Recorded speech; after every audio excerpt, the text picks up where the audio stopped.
এক ওয়াক্ত নামাজ পড়ে না, খোদার 365 দিন, একটা বছরে কোনো দিন যে ছেলেটা ফজরের নামাজ পড়লা না, তুমি কোন মার ঘরে জন্ম নিলা?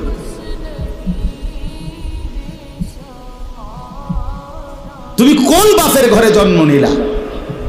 তোমার মায়ের 2 বছরের দুধের হক কি আদায় করো? মুসলমানের বাচ্চা এত বড় গাদ্দার হয় কেমনে বেটা? এত বড় নাফরমান, এত বড় হাইওয়ান, এত বড় চতুষ্পদ জানোয়ার মুসলমানের ঘরে হয় কেমনে বেটা? কেমনে হয় বেটা? এজন্য মনে রাখো বেটা, যে কপালে সেজদা নাই সে কোনো মানুষ না।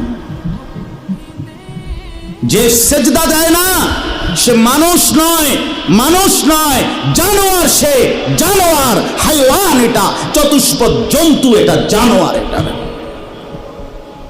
মানুষ না।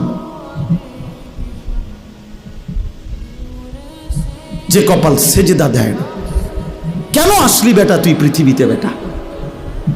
শুধু ভাত, শুধু খানা, শুধু পেশাব পায়খানা, শুধু লজ্জাস্থানের চাহিদা, শুধু শাহওয়াত, শুধু জিনা, শুধু ব্যভিচার, শুধু নারী, শুধু উলঙ্গ ছবি। আরে এটা তো কুত্তা বিলার স্বভাব ছাড়া আর কিচ্ছু হইতে পারে না বেটা।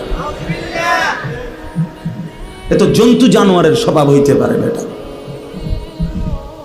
মানুষের ঘরে মুসলমান, অথচ সে তার আল্লাহকে সেজদা করে না।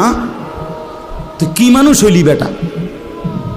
কি পড়ালেখা শিখলি যুবক? এই ছেলে কি পড়লি বেটা? কার জমিনে বড় হইলি? কার আসমানের নিচে রইলি? কি রে বেটা, আমরা চেহারা চিনি না? এখানে দাঁড় করাই এখন বেনামাজি। চেহারা দেখলেই তো চিনা যায়। বেনামাজির চেহারার মধ্যে তো কোনো দয়া মায়া থাকে না। বেনামাজির চেহারা তো নির্লজ্জ, বেহায়া, বেশরম, পাষাণ, দয়া মায়াহীন, এমন মনে হয়। এজন্য বন্ধু, নিজেকে আরেকবার ভেবে দেখো। তুমি মায়ের সন্তান, তুমি বাবার সন্তান, তুমি মুসলমানের সন্তান। এই কালেমা বড় দামি কালেমা।